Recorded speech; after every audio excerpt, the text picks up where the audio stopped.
Tell us a little bit about the Bennington Triangle, Eddie. Fabled area. It's accredited for paranormal activity. People have all sorts of ghost stories out of there.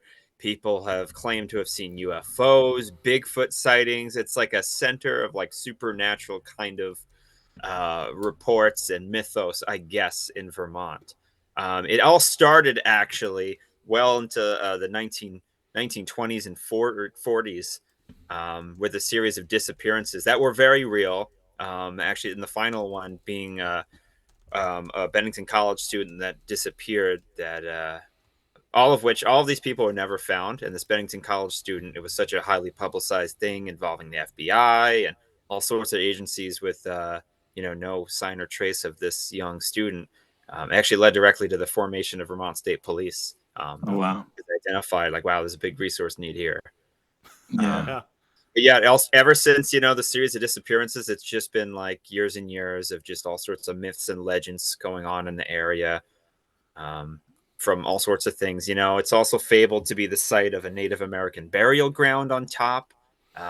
There's been a lot of legends from natives about weird activity there, even, ranging from a man-eating stone that if you step on, you'll get swallowed and disappear out of a dimension.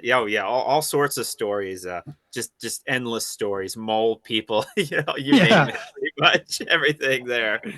So I actually do have a personal story about the Bennington Triangle, because when I was in high school, in the Bennington Banner, the newspaper, there was it talked about how Bigfoot was spotted walking along Route 7 just north of Bennington. And it made all the newspapers in Vermont.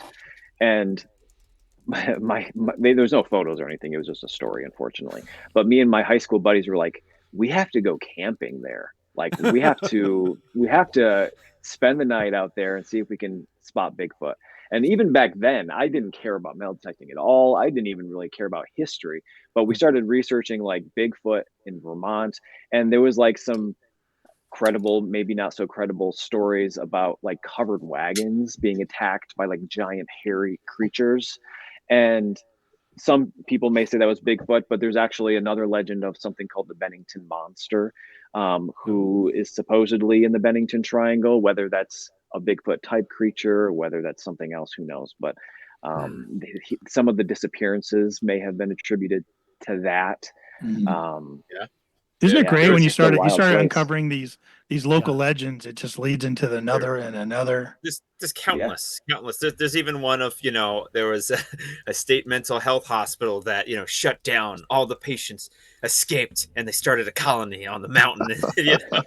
That's one of them. There's also, crazy. In all reality, though, the inside what's commonly called the Bennington Triangle, it's the Glossenbury Wilderness. It's a wilderness land, federal land, and it is expansive, and there's nothing up there but trees and ravines, and there aren't even old homesteads on the top of the mountain. There's Eddie and I actually hiked up there because it's on the old long trail, the Appalachian Trail.